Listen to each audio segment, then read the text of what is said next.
Hello, and welcome to Shite Talk. That sounded very Halloween-y, didn't it?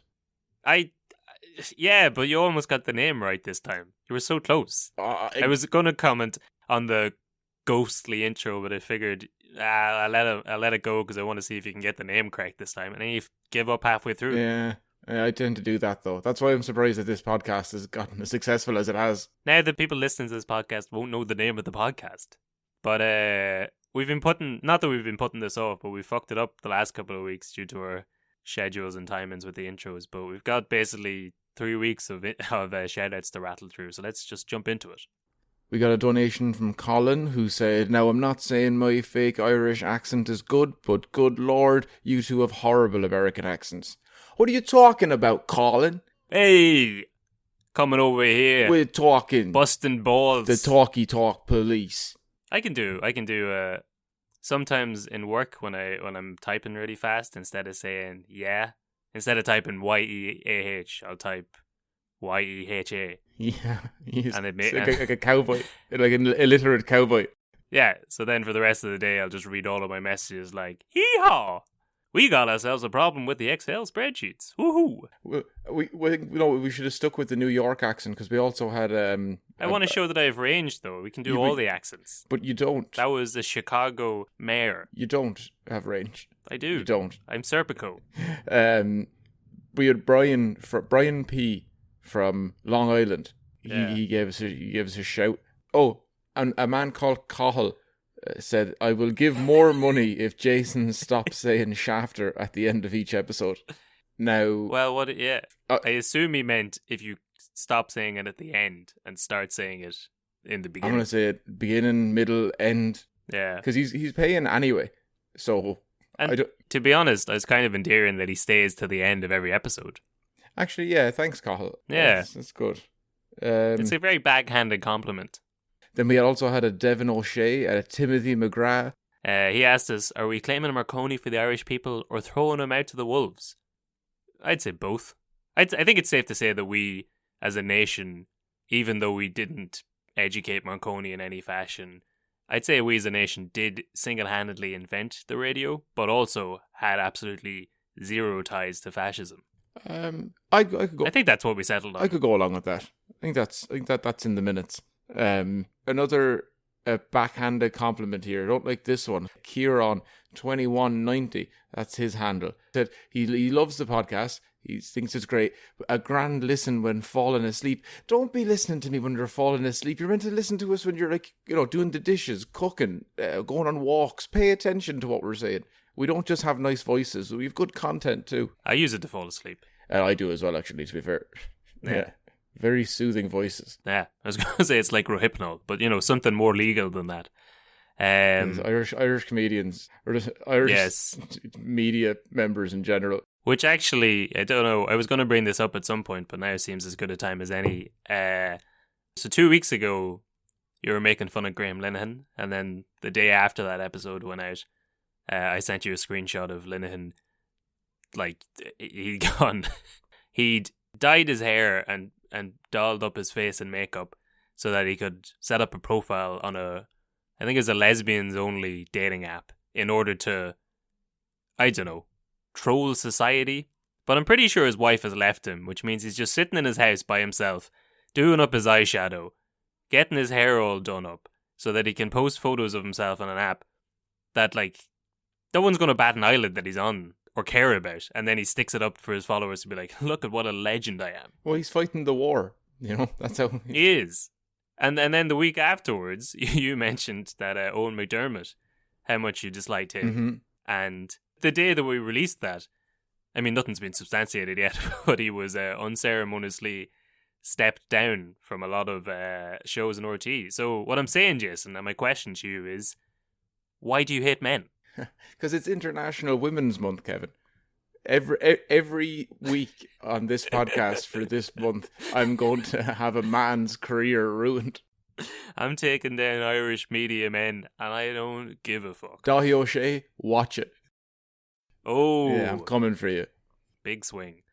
Well, if we've timed this correctly, which I mean, hopefully we have. This is coming out on International Women's Day. Oh, we've timed that very well. Look at our marketing genius. We're now, listen, we'll seem extra foolish when this comes out on April 17th, but for now we're on track. But there was another message from MC Corey, who I think you had accidentally, this was the person you'd given a shout out to from Texas, was it, during the snow? Yeah, yes, I do remember. But she had to send in more money just for the opportunity to say that it's actually Mary Catherine. That's what the MC stands for. And that would be her rap name, MC Mary Catherine. In fairness, I could see where you're coming from. You thought it was Master of Ceremonies Corey. Yes. Yeah. That was also the day, you poured your heart out for the Texas snowstorms while Cork was underwater and you were you were piling the abuse on. Well, Mary Catherine said she was being sarcastic about Yeah, she said that she enjoyed the Cork slander, so in fairness, let's pile it on. The next time we're slagging Cork, it's for you, Mary. Thank you very much. Mm-hmm. We every so often we get a donation from a Dr. Mantis Toboggan, which always brings a smile to my face when I get a notification on the phone from a Mantis Toboggan. That's good. That is always good. And Andrew Neville said that he came across the podcast by accident. Definitely makes work easier listening to great shite talk. Thank you, Andrew. But also, how do you come across a podcast by accident? I've been paying people to stand at street corners and jump at folks, shouting our podcast name. It's called Virus Marketing, and it's taken the world by storm. We had another nice message from Natalie, who I'm 99% sure is the same Natalie who leaves lots of nice comments on the Instagram page. If so, you're awful sound, Natalie. Thank you very much. Even if it's not you, you're still awful sound. Thank you for the funds. Laura said she loves the pod, and our good friend Ali, actually, from Token Straight, sent us some funds there. I spent a good 5 minutes looking at the email from Token Straight from Alana, trying to figure out who the hell Alana was before I copped. It was Ali. So cheers for that. What is Token Straight? Token Straight is a comedy club night in Dublin, back when we used to have comedy club nights, where the panel is predominantly, I guess it's a twist on the, when you see panel shows and then there's just one token woman and they're there to represent all of womankind, or one token trans person or one token gay person or whatever. Whereas in this show, they just, it's as it says, they have one token straight and then a sort of smorgasbord of other people. That's awesome. Yeah. So yeah, you can check them out online anywhere, and definitely check out the club whenever things open back up in Dublin. But while you're checking them out, you can also go over to Shy Talk History on Instagram and look at the pictures of things that we like putting up.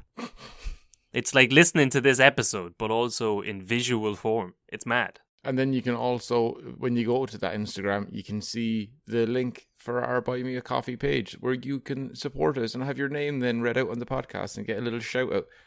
Or you can go on, if you Google Big Cartel Shite Talk, you'll find our t-shirts. Yes, I sent out another batch of them the other day. Also, a few people have said to us that there's no link to the Buy Me a Coffee from our Libsyn website. I'm pretty sure there is from the website on a desktop, but there isn't from the mobile website. And I haven't figured out a way to do that yet. But I will continue to have that on my to-do list of things to try and do. But yes, thank you for those suggestions. That's probably it. Have we got anything else you want to talk about? No. Any other good men you want to take down? No, and I'll rescind it there about Dahi O'Shea. I like Dahi, so I'll have a think about it throughout this podcast. Something will pop up. Well, grand, you only use your powers for good, but so right.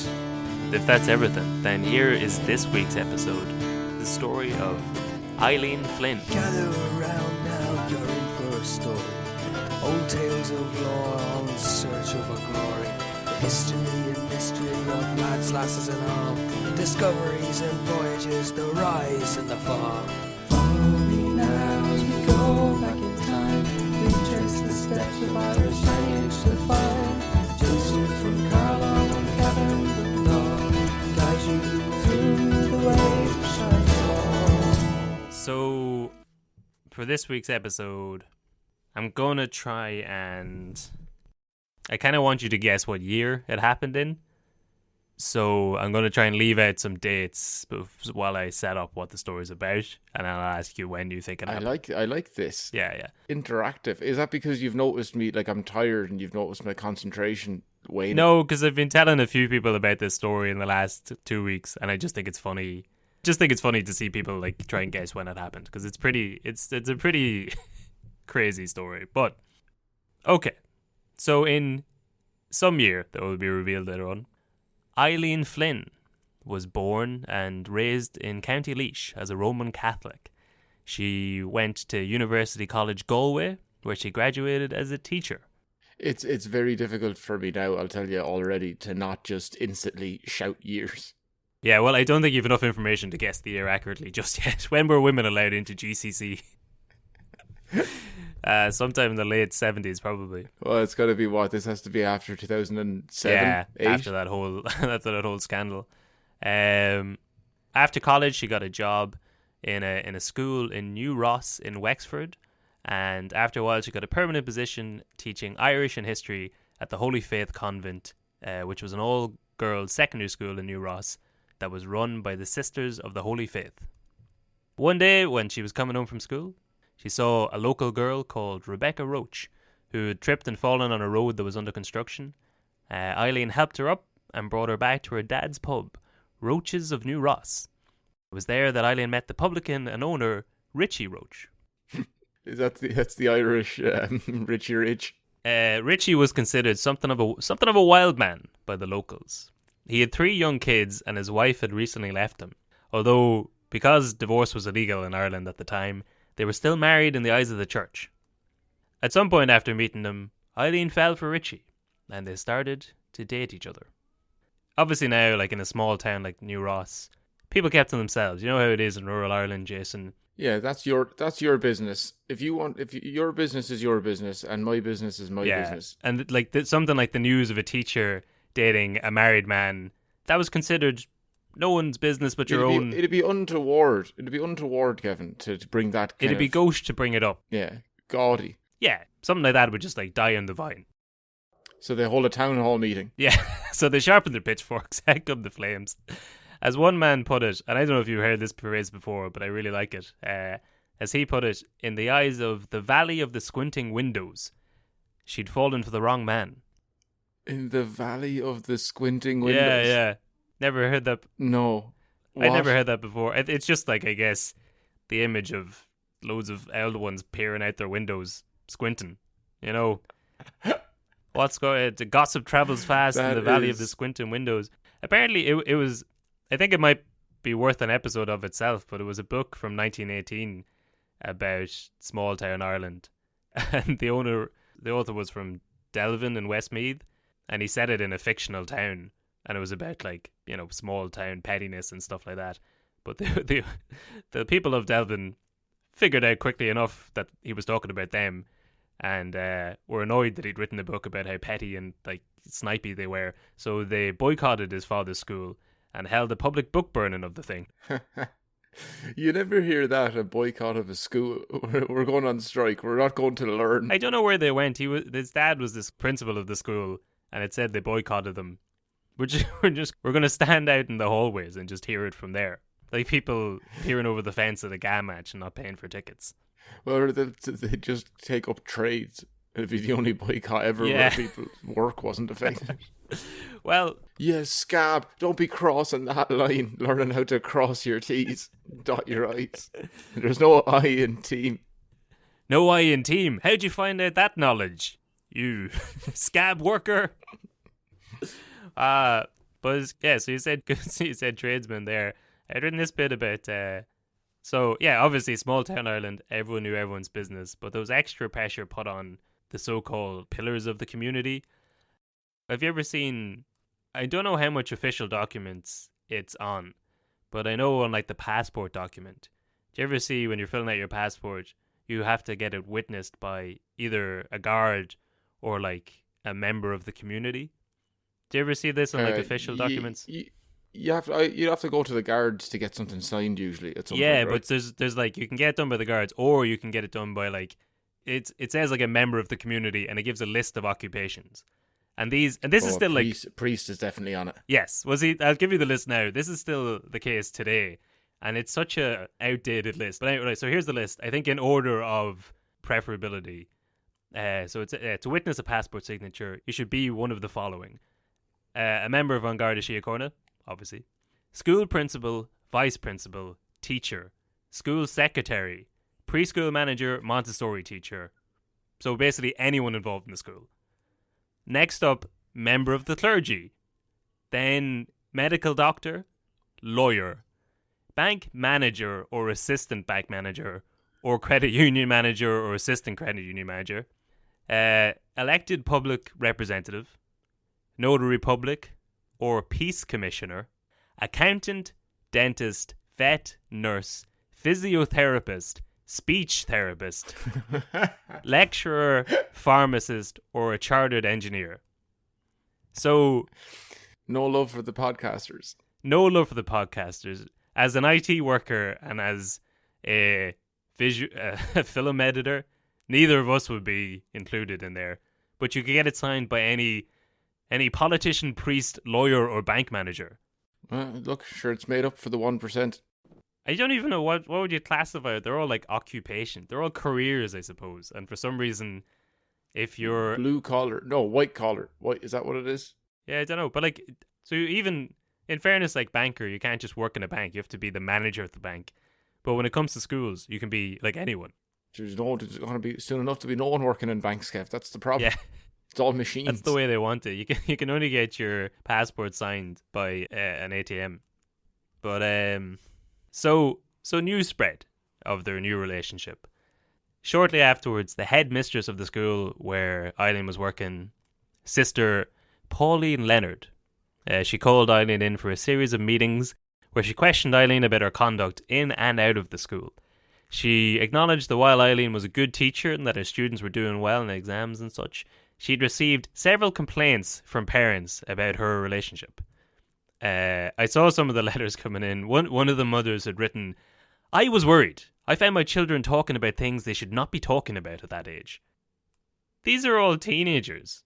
So someone's teenager is coming home and being like, "My teacher, I heard a rumor that my female teacher is living with a man out of wedlock." Well, no, it's a very small town. So what they're probably talking about is the fact that you're like, the kid shouldn't be talking about the divorce, and then this young little hussy, I think would be the correct terminology for the time. I think that'd be putting it lightly. I still don't know the time, but I'm going to say hussy was probably it's around the era of hussy. Yes, yeah. It's before the era. This story, I just read this story before I called you there. Did you know that a priest called Sonia O'Sullivan a slut and then had to apologize? When?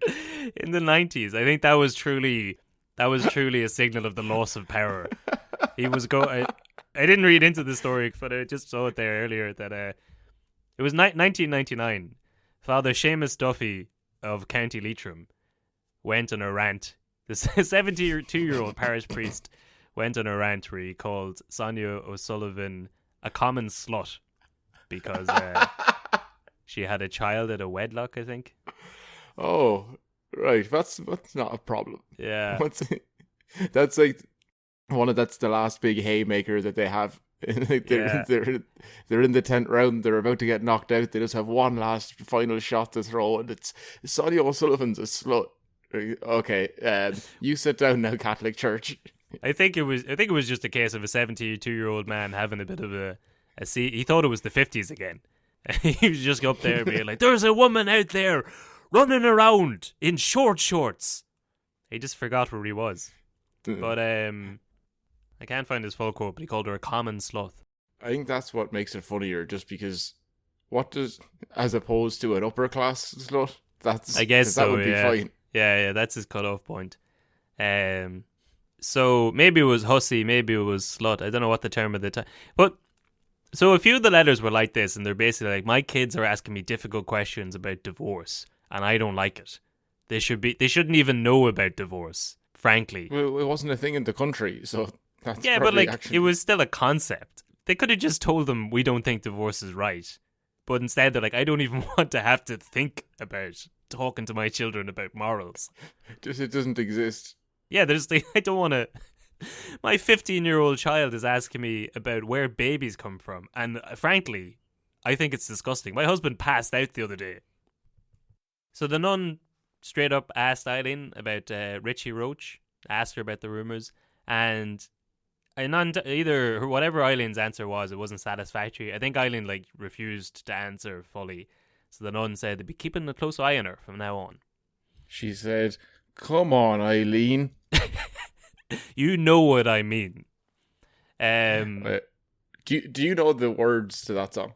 Come on, Eileen. Oh, you know what I mean. See? At this moment, you mean everything. No, but it's that first line. I don't think anyone knows it. Everyone just starts out and everyone always rolls in really heavy with the "Oh, come on, Eileen." At this moment, oh, you know what I mean. It's Isn't it? No. Oh, I swear what he means is what it is. Oh, okay. Oh, I swear what he means. Fair enough. That's what the I noticed internet's telling me. we've been singing a lot more in this season. We have. That's to get the spirits up, to raise everyone's spirits. We're getting bowdier. But so the meetings continue. Eileen continues to deny any involvement with Richie, and maintains that, moreover, her private life was no business of the school's. But the nuns told her that she needed to stop seeing Richie or she would risk losing her job. So, alright, so here we have a woman whose divorce is illegal. She's living with a man who's still married in the eyes of the church. She works in a Catholic school, and she's being threatened with termination because of her lifestyle, as they put it. So what year do you reckon this is? That's weird. Usually the church are very against termination. They are, yeah, usually. Okay, this is 2001. See, I knew you'd overshoot it for comedic effect, which is why I wanted to give you some incentive for getting it right. Oh, I like the fact that you think it was for comedic effect. I thought I was just trying to outsmart the game. I thought it was one of those it was so recent. I got you, Jason type deals. No, okay, so it's 1965. The year was 1980. That was one of my next guesses. Yes, yeah. And one of my next 40 guesses. 1961, 1962, 1963. But so here we have in 1982 a woman being threatened with dismissal for living with a man out of wedlock.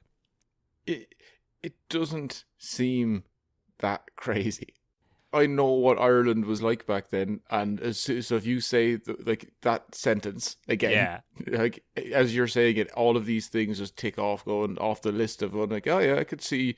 Well, it would be weird if she wasn't. It would be weird. It would be weirder if it was just accepted. Well, okay. Well, the story is going to get weirder. So, in November of 1981, Eileen Flynn moved into Roach's house. So I imagine after that it became a bit harder to hide the fact that they were in a relationship. I think up until that point she'd just gone down the Jerry Adams route of deny. Oh, always the best. Yeah. But now it was kind of, obvious that they were dating. And the cat was truly out of the bag a couple of months later when Eileen was becoming visibly pregnant. With a cat? With a cat. She was walking around with a bag of cats, each one of them pregnant, none of them married, Jason. Sounds like you didn't come on, Eileen. It was a different time, There was no contraception. It was just a polite thing to do. So apparently it was two teenage girls that spotted her bump when she was walking in, and they told their parents. And again, more letters from angry parents being like, "Now my children are asking me about pregnancy." But how did the kids realize? And how, surely the adults... Fair point. I guess she was covering it up whenever she was in meetings, but they noticed it when she was walking through a door when she was carrying something. This sounds like all the parents just didn't like her. She's a young, hip, happening lady. She's probably in her... I'm going to guess she's in her, she's in her 20s, right? She was born in 1955, I think. So she'd be, 26, 27. Okay, yeah. She goes up to Galway to get her fancy education with all the words and the book learning, coming down here now to Wexford with her fangled ways and ideals. You're dead right. Yeah, they're not going to be happy. So all of a sudden, we can't be out there just abusing her. But what we can do is say that all of her kids are talking non-stop about these things. Those kids don't know if she's pregnant. They don't know what pregnancy is. They're still thinking of the stork. Yeah, you're right. This is a fair point because like their argument is, I don't want my daughters asking me about pregnancy, but how would they know what pregnancy is how would they recognize that she was pregnant unless they already knew what it was? You're right. It was the townspeople. I mean, there's no way she could be hidden being pregnant if the nuns are already like scrutinizing her. And my little Johnny says sometimes it's hard to listen to her at parent-teacher meetings because of the short dresses that she does be wearing. Well, there was no little Johnnies, Jason. That was the problem. Ho ha ha! She's pregnant. She's pregante. But so letters are coming in. People are complaining. Eileen's got a bump, so she can't deny it any longer. In April of the following year, 1982, she finally admits her relationship to the nuns, and she tells them that she's pregnant with Richie's child. At least she went to the nuns. They'll keep her safe. Yeah, they'll know what to do. Well, in fairness, she probably would want to stop working now at that stage. She's a couple of months pregnant. She'd want to put her feet up, just take it nice and easy, maybe just do some laundry, and then, but definitely don't be doing this 9 to 5 on your feet in the school for sure. No. God, no. No. You need to come in here, just do these sheets for a little bit, some pillowcases. We'll look after the kid, don't you worry. Well, that's pretty much, actually, that's the next line. That's what happens.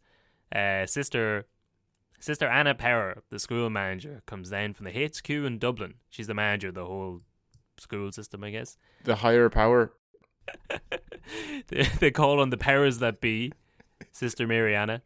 So she comes down. So she offers Eileen, to set her up with travel to England to stay in a parish there with, I think her brother was a priest. And then she offers to like get the child put up for adoption. So she's like, you go over to England, have the baby there. I was going to say, give that's it up for a very adoption. Different version of the I'm pregnant, I have to go to England story. Yes, yeah. But it's fucked. It's the church using, it's the same as the Magdalene laundry system. Mm-hmm. Being like, we've been doing this to women for decades. Don't worry, there's a whole system set up. You go over, have the baby, away from your family and friends. You won't be needing them anymore. We take the baby out of your arms. You don't get to see it or anything. Before you know it, we've whisked it away to America. Actually, we make quite a bit of a profit on selling them over there. No, you won't see penny one of the money. In fact, you'd probably owe us money for the flight and board. Nothing's free in this world. This is going to be a sad story, isn't it? This is going to be a good episode for 1980s Ireland. So, Eileen refuses the offer, if you can call it an offer, even after she's warned that she will be fired unless she changes her lifestyle, as they put it. Oh, wait, being pregnant? How can you change? Or do they just mean break up with himself? They mean, like, I think at this stage, their optimum path is break it off with him, move to England, have the baby there, get the baby sold into adoption, and then preferably, this is option A now, return to a life of shame and become an outcast and social pariah for the rest of your life. It's not a bad plan. I've heard better. Yeah.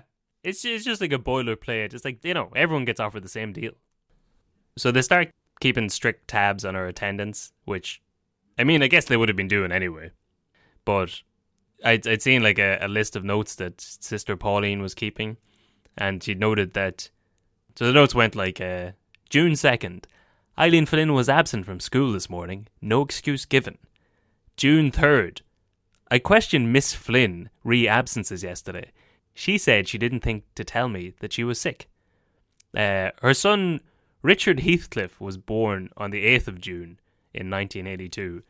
So, clearly like the week before giving birth, she had to take a day off due to pregnancy. Well, Kevin, you can really swing this one of two ways, but that's the employer's right. Like, they should really have been informed. I'm guessing Eileen was working off the assumption that if she called ahead, it's like, I need to take the day off to look after my unborn child, they mightn't have listened to her. Because although the Catholic Church cares for unborn children, they care about them all as a whole. Yes. It's just on a case-by-case basis. If you're like, I specifically need time to look after this unborn baby, they're like, no, we don't like that. It's just the individual unborn children that they don't give a shit about. Yeah, charity begins at home. Yes. Give us your baby. So she has the baby. It's the end of the school year, so everything's kind of on hiatus. There's a whole will they, won't they around New Ross. But 8 weeks later... New Ross and Rachel. Yes, there you go. But eight weeks later, on the 6th of August, the school management issues an ultimatum. They claim that because of Eileen's open rejection of the norms and behaviour and the ideals which the school exists to promote, she must resign or be fired. So she gets a letter on the 22nd of August, 1982, saying that she's been fired, and as of the 30th... It said that she was fired as of the 30th of November that year, but it also says don't come back to school. So I don't know if they're like giving her 3 months to wind out. I think they're basically like, just it's better for all of us if you just leave now. They give her, in the letter, they give her a check for £2,026, which was apparently... big money. Yeah, apparently it's 4 months' salary, which is decent money for the time. But Eileen never cashes It's good money now. $2,000 for 4 months' work. No, but I mean, like 4 months' salary to add, for free. Yeah. It's a good deal. All you have to do is give up your livelihood. And, yeah. Well, listen, she's not ready to take the deal, Jason. She doesn't cash the check. She's ready to fight. She's in no condition to fight. She's with child. No, she's had the baby now. The baby's about 2 months old, Jason. It's ready to tag in. Well, fair enough. She had been worried about making the weight, and then all of a sudden she dropped 9.5 pounds in the space of a night. It was it's good going. Water weight. So, losing your job at any time is not great. But in 1982, Ireland was in the depths of a recession. So now, I think this is where we're going to air in the podcast name. Here's about 2 minutes of shite about economics. That whatever about talking about history, I definitely shouldn't be talking about this. I can see your face lighting up, so I'm going to... I know you've been reading a lot of capitalist manuals recently, so feel free to chime in at any stage. Yeah, I have. I'm big on the Milton Friedman. He's very good. Yeah, he's accessible. You can listen to him and you don't feel like an idiot, which is always good. Well, feel free to correct me with your Freeman economics on this at any point. But yeah, so I'm going to talk about the economic situation in 1982. This is going to seem really alien to you, Jason, but you're going to have to try and imagine a time. So there had been a relative boom in Ireland in the 70s. Things were going pretty okay. But in 1979, there's a global financial crisis. Something happens. In 1979, it's fluctuating oil prices. So there's a global financial crisis. Everyone's affected. Ireland's hit. The problems in Ireland are exasperated because of a Fianna Fáil government's pro-cyclical fiscal policy. No, that's a fun thing to say. Or all that means is essentially the government increases spending when the times are good and reduces taxes. And then when the times are bad, they reduce spending and increase taxes. So imagine Ireland doing well and a Fianna Fáil government's fiscal policy essentially being, it's never going to stop. We're never coming down. They lower taxes. When people have money, they're like, listen, man, you keep that in your pocket. Don't be giving that to me. This is never going to end. When you gotta put that away for a rainy day. Fuck it, I'll buy a rainy day. What's a rainy day? I'll buy 10 of them. And when there's lots of construction jobs happening in the country and labour is expensive, that's when you start doing big projects. You start putting your name on stuff. You start building things. And then, if you can imagine such a thing, a global financial crash happens, and Fianna Fáil's response is, when there's no money in the country, up the taxes. Give me that cash that you saved from the rainy day. What do you mean you didn't save anything? Give me what you have.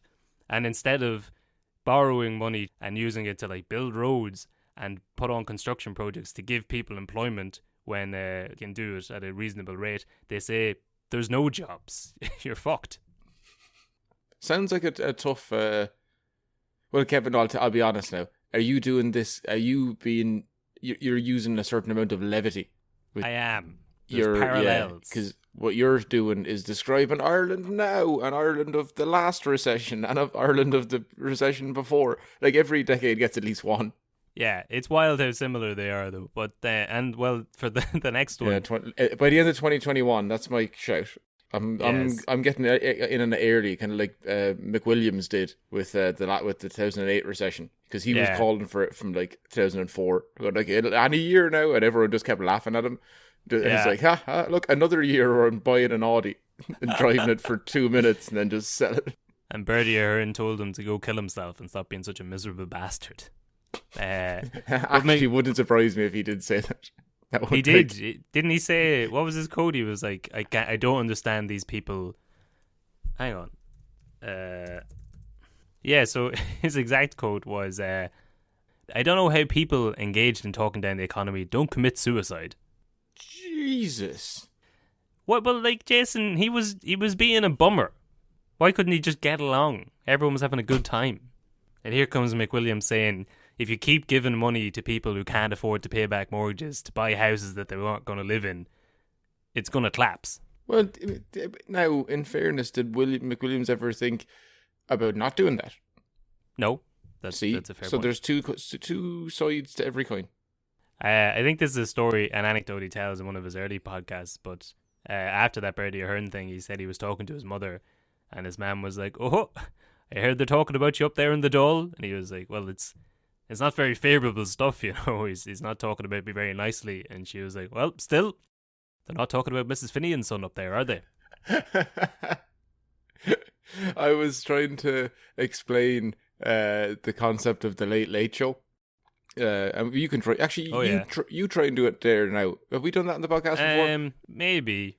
It was Gay Byrne was your older cousin who was the first person you ever eventually saw smoking. Evolved into your uncle. Yeah. He was just kind of like that, you know. And you'd be like, my mother and father told me that children, they're found under a cabbage patch. And then he'd be like, psh, and he'd light a cigarette and pour a glass of whiskey, and he'd, you know, let you leaf through his copy of Playboy. But he was also very conservative and religious. But because Ireland was so conservative and religious, he seemed comparatively, I don't know, cool. So he taught us about condoms. He taught us about the concept of sex. He did a lot for the country. I know, in fairness, he did. And then Pat Kenny took over, and then Ryan Tubridy. It is mad that it's only been the three hosts. That is wild, yeah. The show's been running since, I don't know, the 50s? Yeah, something like that, yeah. For it's called The Late Late Show, but it starts at 9 o'clock. That just shows how... Ends at like 11. That's how sheltered we were there. It's The Late Late Show. Starts at 9:30. Sure, Jesus, it's the middle of the night. We should all be in bed, praying. But yeah, I said I brought it up because I was trying to explain the concept of what, and the structure of the show, and how it could be like, hey, here's someone who's just been like assaulted on O'Connell Street, and then here's the president of the country, and then here's Niall Horan from One Direction, and then here's Eddie Hobbs to tell you why the economy's fecked. You're like, fair play to anyone who can host that, and just like, and you know, like, and now the Coronas. Oh yeah, and the new album's coming out. Oh great, right? Yeah. Now tell me, this mortgage crisis. But yeah, I was trying to say like I don't care about being on the Late Late Show, but it's the only way my parents will know that I've done well. Oh yeah, yes. Because they don't know or understand comedy or a podcast or anything, so they're like, when they see me on the Late Late Show, that's when they're like, oh right, yeah, it wasn't all for nothing. It wasn't. Oh, he's actually done something, I guess now. Being interviewed by Ryan Tubridy, that's the dream. But well, that's it. That's my TED talk about the economy in the 80s. But you can get a much better idea of what the economy was like in the 80s if you watch a video that you'd recommended before on the podcast, but at the time I hadn't seen it. But that RT video from 1980 with Pat Butler in the early house. Early house. Yeah. It is amazing. So you've got all these lads sitting in an early house, which is like a pub that opens at 7:30, 8 o'clock. Specifically it's an old law for certain pubs were granted licenses so that they could serve dockers who just got off the night shift or whatever, or the early morning shift. But there's an RT crew in there, and they're interviewing lads who went down to get a job in the docks, and then they couldn't, so they're in there drowning their sorrows. And the first half of the thing, Pat Butler's going around and he's talking to people, and they're all long in the face, and they're like, herself give me a few pound to come in here, and you have a few pints, maybe 2 or 3 days a week, and it is no fun, like, it's I can't get a job in the docks, and it's sad work. And everyone he talks to is kind of like this. And then he's interviewing Jim Crowley is there, the musician. And Jim Crowley starts doing a rendition of his song Boozin'. And I'd say, what would you reckon? 30 seconds in, the whole place is hopping. And maybe it's because it's a year into lockdown, but just watching it, it seems like the most crack I've ever seen. Oh, it's the best crack. It is the best crack. It's amazing. But, right, well, so here's Eileen Flynn. She's going to fight for her job. She's not going to take the easy money. And it's not just about the money. Like, it's not about the fear of losing her job, she's just had a child. Richie has 3 children from his first marriage, so they've got a family of 4 there, Richie, I don't know, he's definitely running a pub. I think he might be running 2 pubs at the time, but they need the job security. But more so, beyond that, she's fighting for a right for an identity. She's arguing that as a teacher, her job was to teach students in a correct and proper manner and to prepare them sufficiently for the state exams. And anything she did in the hours outside her school was her own business, which is a fairly radical idea in 1982 Ireland, apparently. It is, yeah, but at the same time, what if she was on heroin? Well, then I'm playing. My role in this podcast episode seemingly is the just devil's advocate. I'm like, well, what if the church didn't want to do that? That's not. That's their right, Kevin, as an employer. Well, she brings this case to trial, Jason, and I very much would have hoped that you would have been there for the state as their attorney. Like, well, Your Honour, what if she was on the skag? Have you thought about that? I rest my case. The state rests. Or what if the man she was seeing was an Englishman, Your Honour? Ooh, and the stenographer trying to keep up with all the gasps from the jury. And Jason Brennan has just delivered what is surely the death blow in this case. That'd be when there's an inevitable 13-part Netflix series about this, a la O.J. Simpson. That'll be like the episode 6 twist. If the dude's a Brit, you must acquit. If the man's a Brit, you must acquit.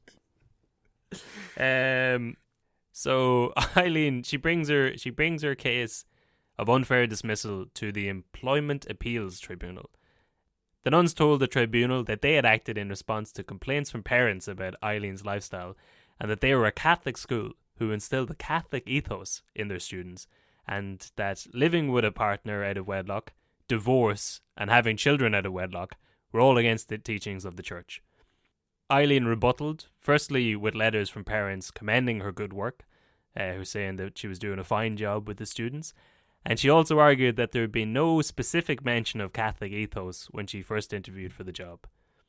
Although it is a Catholic school, though. It's run by nuns. It's sort of implied. But if it's not explicitly said... Yep, that's true. I thought you were going to say her rebuttal was, we've had complaints about children talking about what you've been doing. Like, well, I've had complaints about you touching the children, so come at me. We'll get into that at the end, but if you think about when all this is happening, and the church fights her at every step of this, literally at the exact same time, in the exact same parishes, they're moving around. They're getting complaints from parents about priests touching children, and they're just hushing that up, moving them around, and then going to tribunals and saying, this married woman is against, we care for the children, and this married woman is setting a bad example. Won't somebody please think of the children? Yes.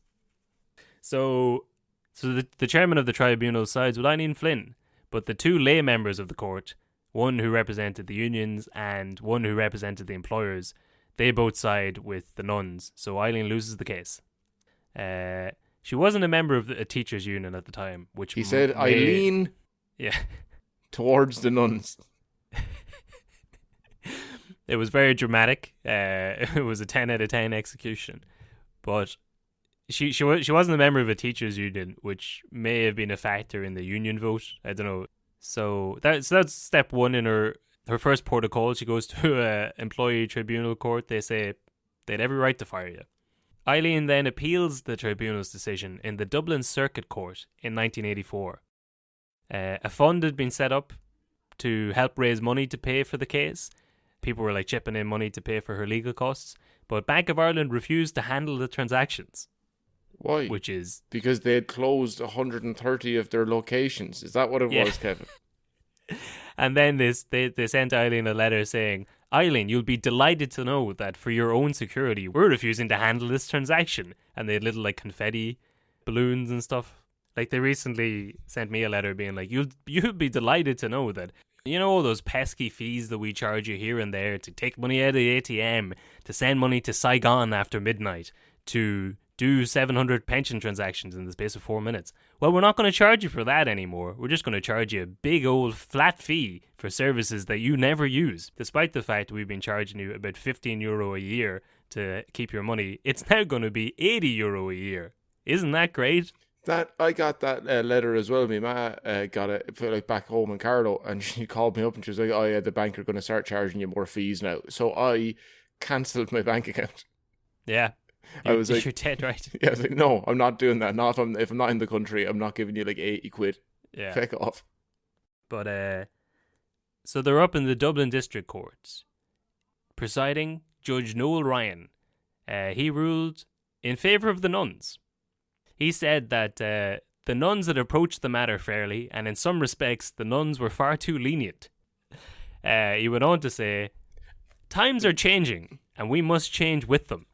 But they have not changed that much in this or the adjoining jurisdiction with regards to some things. In other places, women are being condemned to death for this sort of offence. They are not Christians in the Far East. I do not agree with this, of course." So I'm not saying they're right. I'm just saying it's happening. I'm just saying it could be worse. Other people have different opinions. Yeah. So here we have in the circuit court, Eileen's been fired for getting pregnant. He says not only were they right to fire you, they should have done it sooner. They were too easy on you. And also, I'm just bringing it up, you could be stoned for this offence in other countries. So, you know, naturally enough, that sparked a lot of debate in the country. I think this is when it starts to get national coverage. At some stage, Betty Purcell, a producer from RTE, she reached out to Eileen about telling her story on their show Women Today, which was presented by a young Marion Finucane. Okay, I thought you were going to say by a man. By a middle-aged gay bird. Women Today, every segment was opened with, "Firstly, they're out of order. And that slut Sonia O'Sullivan said something else disgraceful this week." I mean, do I have to say it? You've seen them. It wouldn't be that far out of the realms of like this society to have a show called Women Today, and it just opens up on a black and white panel of 6 to 8 middle-aged men smoking cigars and being like, "Well, what?" It's like when they made a film called What Women Want with Mel Gibson. That's the sort of level of idea that I think this society has about what women's life is. Didn't they make they remade that recently? It's called What Men Want. What Men Want, yes, yeah. Oh. That's the gender swap remake that we always wanted. But here we have a young Marion Finucane presenting Women Today. Where Marion Finucane interviewed men. Well, it's either, guys. Think about this. We can't have a man interviewing men about women, but if we have a man interviewing women, there will be 8 women who get to talk on national TV. So instead of that, let's have a female presenter. Interview men and tell Marion about their wife or daughters. So, Dr. John Purcell, for 4 days out of every month, I don't feel too good. Could you tell me what that's about? This show has been cancelled until further notice. So Eileen wasn't overly keen to appear on the radio show. Purcell tried to convince her to do it, but didn't have much luck in the end. Later, Purcell said this was due in part to RT's rules, because Eileen's partner, Richie Roach, was a member of Sinn Féin. He was vice chair of the Wexford Town's Sinn Féin Common, and had been I think he'd led some marches, but he'd been quite public about his support for the H-Block hunger strikers a few years ago in 1981. And since I think about 1960, but it ramped up really since 1976, the Minister for Posts and Telegraphs, Conor Cruise O'Brien, who's the same guy who coined the Gubu phrase from that the early Gubu episode we did. Awesome. Do you remember he was also what does it stand for? Do you remember? Gross, unbelievable, bizarre, and unprecedented. Yeah. The U's might be in different orders, and some of the words might be wrong, but that's what it is.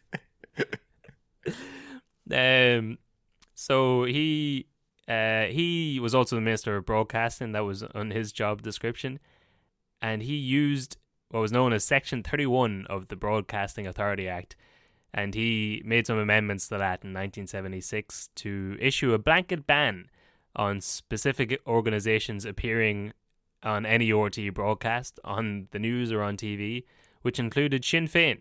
So not only was it to do with the Troubles, Sinn Féin, who were a political party in the country at the time, and still are, weren't allowed to appear on TV in relation to anything.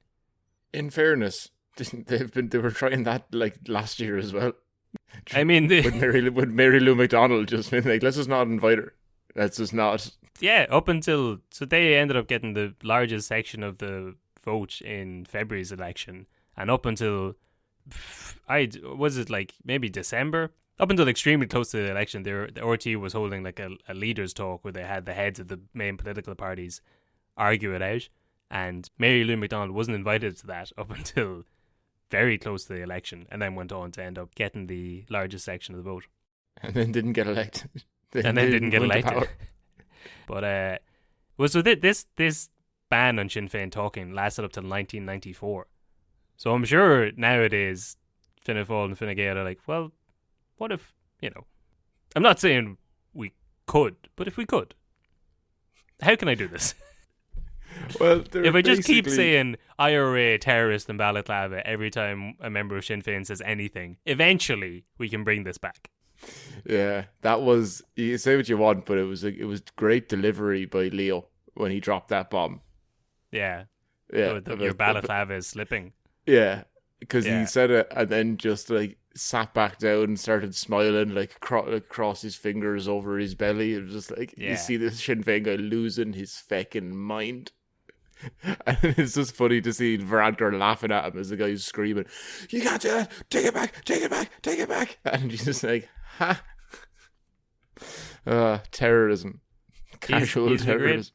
He's a great man. Every once in a while they get up and talk about how I don't want this country to follow down this American style of politics where everyone's just getting inflamed and antagonistic and bullying and all this angry rhetoric. We should just agree to get along like civilized politicians. Speaking of inflamed, remember that time that Sinn Féin blew up Oma? Thank you very much. That's my time. So this ban extended to not only Sinn Féin talking about the Troubles, but anything. So in this case, Eileen Flynn wasn't a member of Sinn Féin, but because her partner was a member of Sinn Féin, Purcell was told by the RTÉ higher ups that in a pre-interview call, basically, she had to ask Eileen if she was a member of Sinn Féin, and when she did that, Eileen paused for a minute and then said she'd rather not do the interview, and that was the end of it. I imagine that would be a weird phone conversation for a minute of silence, and then to go, "I'd rather not discuss that." Yeah. It'd also be a weird conversation to be talking about a woman trying to fight against the Catholic Church for getting wrongly fired for getting pregnant, and then halfway through the interview being like, "And tell me this, are you in Sinn Féin yourself, or what's going on there?" Yeah, tell me this, are you a terrorist? But actually that blanket ban, I found a picture of Eileen and Jerry Adams that I'll probably stick up on the old Instagram. But the blanket ban led to situations where, I don't know, at some point they figured a loophole where the letter of the law just said that that Sinn Féin couldn't be heard on the broadcasts. So they'd show footage of the likes of Jerry Adams on the screen, and then they'd have someone else voicing over the lines that he'd said. So they just have a voice actor reading his script, which meant that a lot of people, like our parents' generation, didn't know what Jerry Adams sounded like, even though they knew what he looked like. And among his voice actors was Stephen Ray. Oh, from what's it? Butcher Boy and Black 47. yeah, The Crying Game. Yeah. Was that Sheridan did that film? Yeah.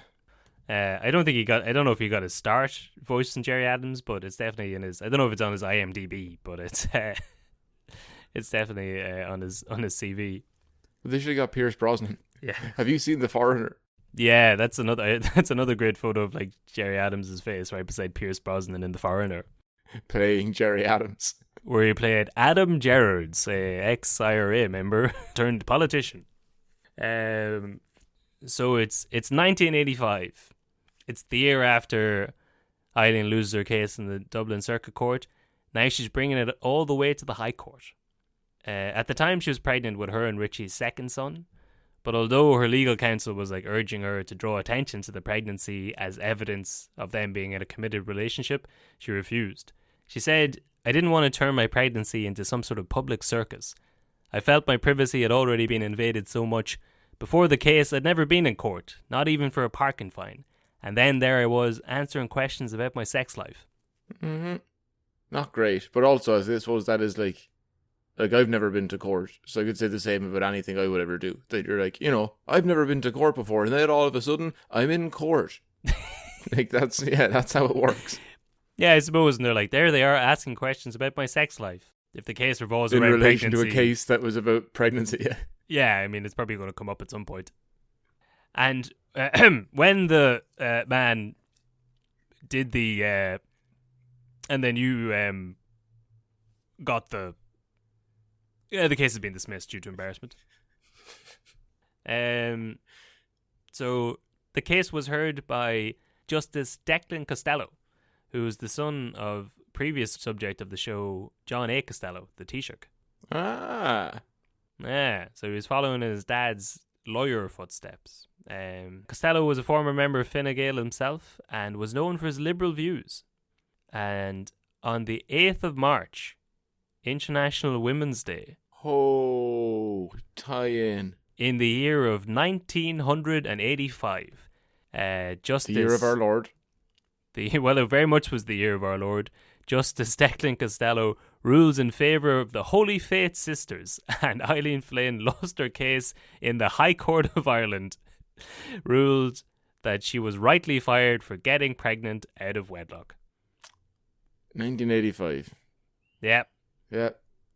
I mean, you were born, 6 years after that? Me, 7? Yeah. So, Ireland was still a pretty, backwards place up until, there was some certain laws there, Kevin. I don't know if you've forgotten there, that got kind of changed, amended, shall we say, in recent enough times. Well, I've got we'll rattle them off in a bit, but the kid involved in this case, like Eileen's child, would be coming up on 40 now, I think. That sounds might be 40 right. this year.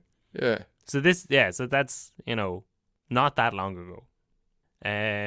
So Costello said that he made his judgment on the grounds that Eileen's conduct was a rejection of the norms and ideals of behaviour which the school was endeavouring to instill in its pupils.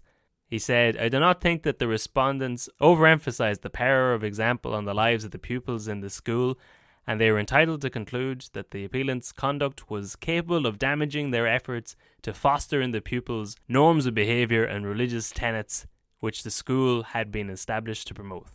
Yeah, pack of bastards. So the teachers' union, ASTI, afterwards said that it was a disgrace, that a teacher's private life now seems to be the total property of her employer. But they'd also done nothing to help her while she was in court. They just stood by and let her go through 3 levels of court, and then afterwards were like, you know what, it's sickening what happened to that poor woman. But no, we won't help her because she's not a paying member of our union. Although I think they did, I don't know if they did, at least they tried to get rid of Michael Cleary, who was the member of the union that had voted against Flynn in the initial tribunal. Okay. Who again might have voted against her because she wasn't a member of the union. Damn. Because I don't know why a union member would vote for someone getting fired in any circumstance. Yeah, that's meant to be their aim. So the only court left for Eileen to fight the case in would have been the Supreme Court or the European Court of Justice.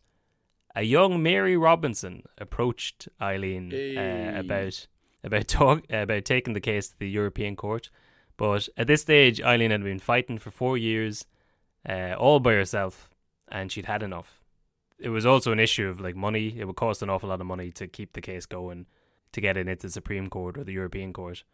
And Eileen had a young child at that stage, 2 young children, and was sick of being in the spotlight. She also said that like people had started bothering her mother about the case, sending her letters and calling her at home.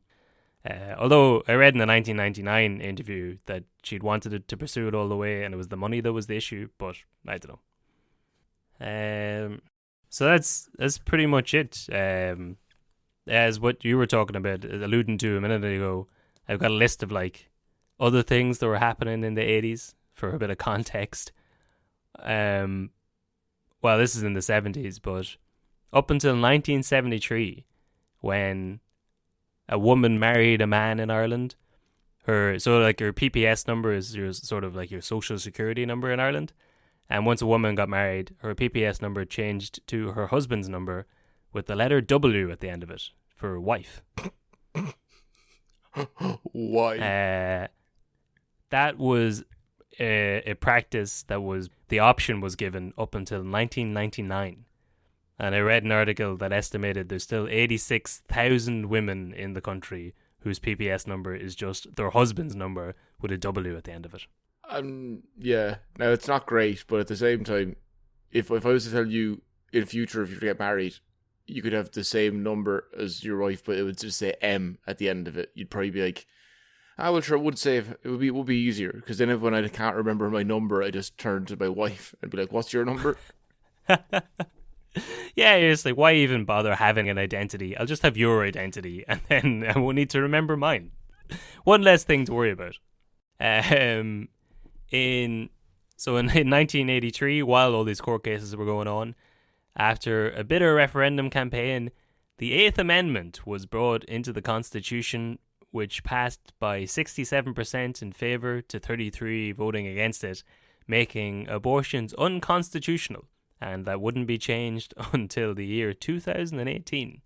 There was also the divorce referendum in 1986, which failed to pass, again with like 63 voting to keep divorce illegal and 36% voting to legalise it in the year 1986. So as that was the end of Eileen's attempts to bring it through the courts.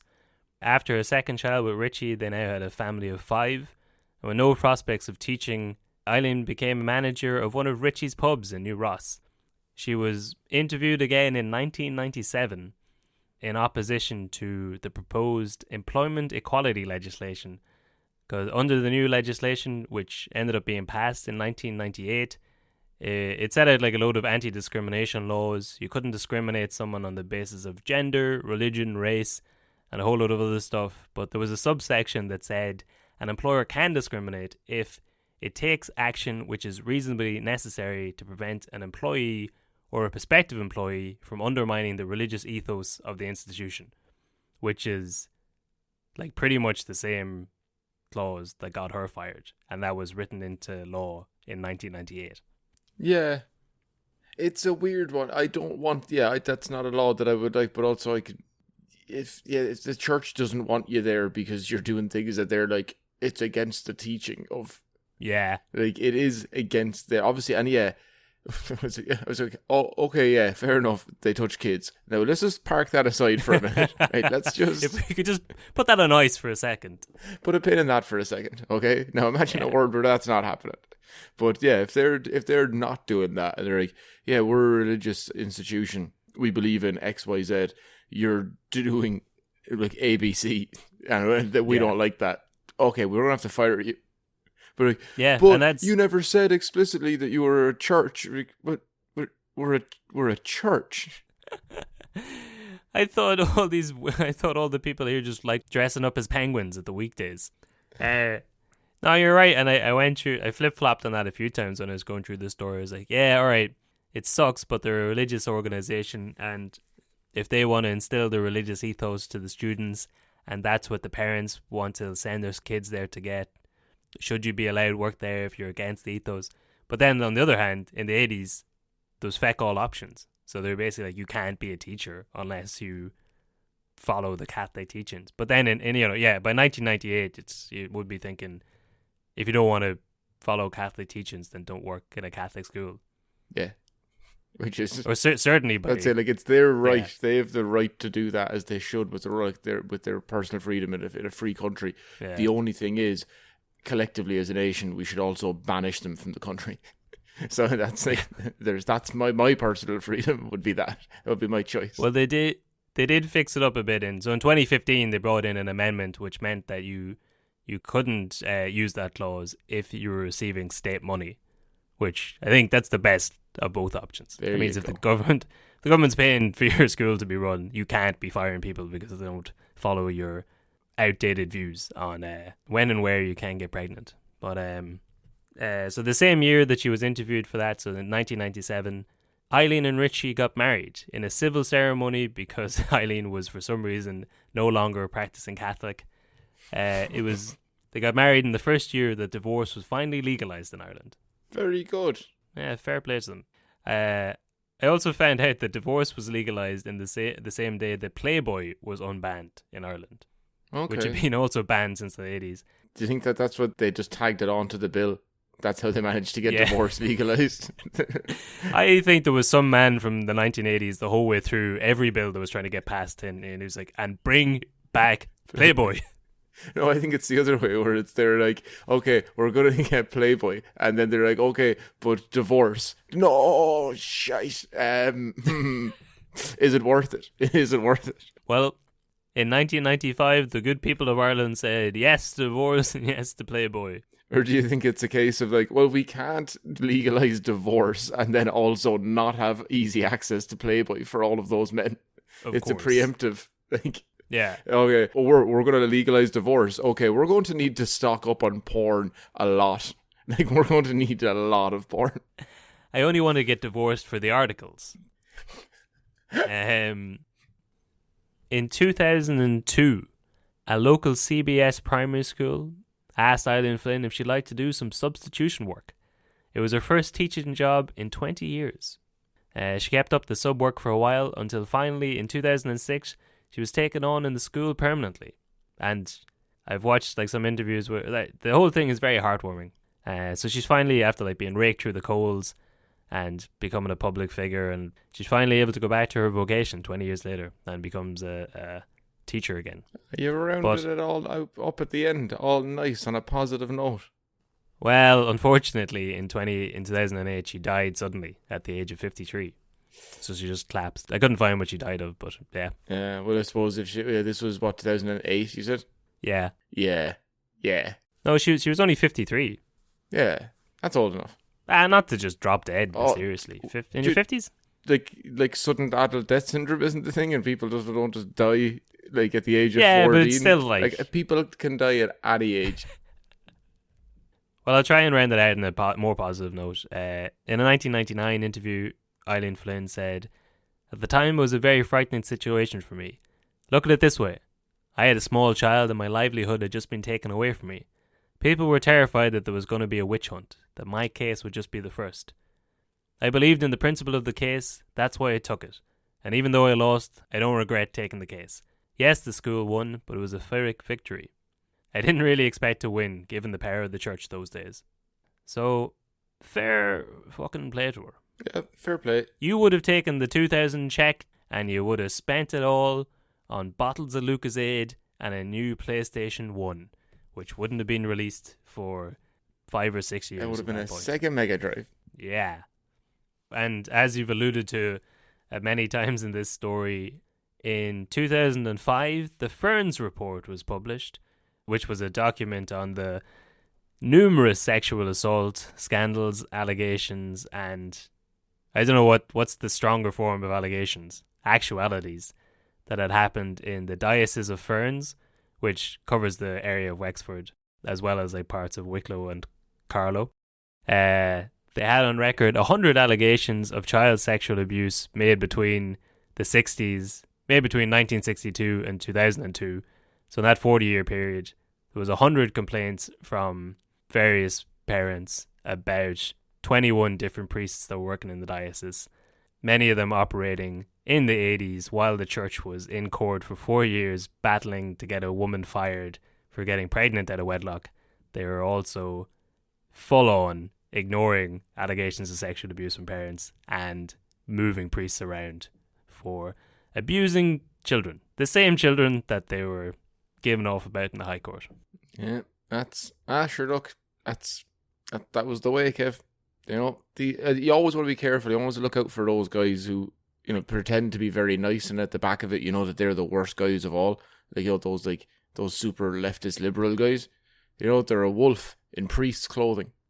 I thought you were building up to another cancellation there. I thought you were going to end another good man's career. So there you go. That's what it was like to be an Irish woman in the early 1980s. Hopefully we'll get this episode out on International Women's Day. I will admit that I got a little bit too excited when I saw that her High Court ruling was on International Women's Day. Yeah. Well, listen, I'll say this now, Jason. You'd be stoned for such a thing in other countries. Obviously, that's bad. Of course you'd be stoned if you're going to the High Court, Kevin. Hey, happy International Women's Day. Well done, feminist Jason Brennan. We'll see you next week for, I think, the final episode of the season. Is it? Christ, that was quick. I think so. Oh, maybe. No, I think there's one more, maybe. Maybe. Who knows? Sure, look, who knows? We'll leave that to the bean counters in accounting. Yeah. All right. Good luck. Right, Shafter. Cahill won't be happy with that. Hey, Cahill. Shafter.